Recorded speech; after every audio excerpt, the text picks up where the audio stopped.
যারা আমরা বড় ভিডিও বা যে কোনো ভিডিও এডিট করি তারা কিন্তু নানা রকমের অ্যাপস কিভাবে ইউজ করবে এটা অনেক বিভ্রান্তি সৃষ্টি হয়। তবে এর ভিতরে কিন্তু ক্যাপকাটটা সবচেয়ে সহজ ছিল। অনেকে এখন আমরা ভয়ে আতঙ্ক, ইভেন আমি নিজেও কিন্তু ক্যাপকাট ইউজ করতে ভয় পাচ্ছিলাম, কারণ লোগো চলে আসছিল। লোগো আউট কীভাবে করতে হবে এই ভিডিওটা আজকে শেয়ার করব। দেখেন আজকে কিন্তু আমি ক্যাপকাট দিয়ে তৈরি করেছি, এডিট করেছি, কিন্তু এর ভিতরে কোনো রকমের ক্যাপকাটের লোগো নেই। তো হ্যালো ভিউয়ার্স, আসসালামু আলাইকুম। আশা করি যে যেখানে আছেন সবাই সুস্থ আছেন, ভালো আছেন। লাবণীস ব্লগ পেজে সবাইকে স্বাগতম, লাবণীস কুকিং ওয়ার্ল্ড ইউটিউব চ্যানেলেও সবাইকে স্বাগতম। আসলে আমরা গ্রামে যাচ্ছিলাম, তো আমাদের মানুষ সংখ্যা হচ্ছে বেবি টেবি নিয়ে আমরা হচ্ছি 5 জন, কিন্তু আমাদের ব্যাগ হয়েছে 12টা, অথচ আমাদের ক্যারি করা মানুষ হলো 1 জন মাত্র, আমার এই ছোট দেবর বা ভাই যেটাই মনে করেন। ওর বয়স খুবই কম, কিন্তু ও একা এত ব্যাগ কিভাবে ক্যারি করবে। তাই আমার হাজব্যান্ড একদম কমলাপুর রেলওয়ে স্টেশন পর্যন্ত আমাদেরকে ট্রেনে তুলে দিল।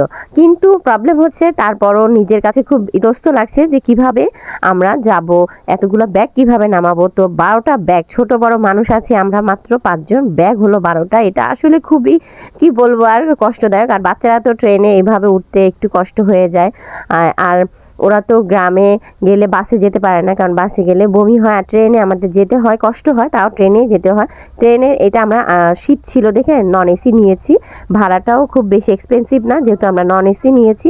আর আপনারা চেষ্টা করবেন ট্রেনে অনলাইন অফলাইন দুইভাবেই কিন্তু টিকিট বুকিং করা যায়, কিন্তু আপনারা যদি 7 থেকে 8 দিন আগে ট্রেনের বুকিং করে নেন তাহলে কিন্তু খুবই সহজে আপনি চয়েস মতো করে সিটগুলো নিতে পারবেন। আর আমরা যেহেতু বেবি নিচ্ছি তাই আমাদের এই সিটটা আমরা এভাবেই চয়েস করেছি যে টেবিল থাকবে, বাচ্চারা খাবার দাবার খেতে পারবে এভাবে।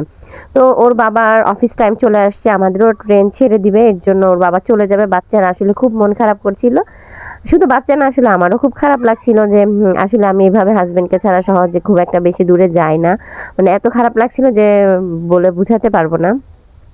যাই হোক, কার কেমন লেগেছে সেটা তো আমি বলতে পারবো না। হাজার হোক, ছেলে মানুষের মন, ওদের এক্সপ্রেশন ক্ষমতা খুবই কম থাকে। বেচারা খুব কষ্ট করেছে, অনেক ভারী জিনিসগুলো তুলেছে। যাই হোক, এভাবেই ছেড়ে যেতে হয়, পৃথিবীর নিয়মটাই হয়তো বা এমন, থাকলে কাছে মায়া, না থাকলে ছায়া। যা প্রচণ্ড ঠান্ডা ছিল, ঢাকায় আসলে একদম এত ঠান্ডা না, হালকা পাতলা ঠান্ডা, কিন্তু গ্রামে প্রচুর শীত। আর আমি এখন ভয়েস দিতে আসছি একটা রুমে, গেট লক করে রেখেছি, তারপরও আমার ছেলের হাউ মাউ কাকে বলে। আর আমি একটু ফানি ভিডিও করার জন্য এরকম একটি আমরালার কাছ থেকে নিয়েছে। আমার ছেলে খুবই দুষ্টামি করতেছিল, মনে হচ্ছিল এটা ও মালার মতো করে গলায় পরে ফেলবে। আসলে আমরা সবচেয়ে সময় এসি ট্রেনে যাতায়াত করি, যার কারণে এই লোকগুলো খুব একটা বেশি এসি ট্রেনের ওই মানে ক্যাবিনের ভিতরে প্রবেশ করে না। আর এটা হচ্ছে লোকাল প্লেস, যার জন্য এরা ঢুকে, ও দেখে তো খুব খুশি। যাই হোক, বেলা শেষে আমরা মোবারকগঞ্জ জায়গাটা নেমেছি। আমরা উঠেছিলাম 8টার ট্রেনে, আমাদের নামিয়ে দেওয়া হলো হচ্ছে 3:30টার দিকে। এতক্ষণ জার্নি করার পর নিচে নেমে মনে হচ্ছে আমি এখনও দুলছি আর দুলছি। যাই হোক, ট্রেনে চড়াটা আমার বাচ্চাদের জন্য খুবই খুশির একটা বিষয়, ওরা ট্রেন চড়তে খুব পছন্দ করে।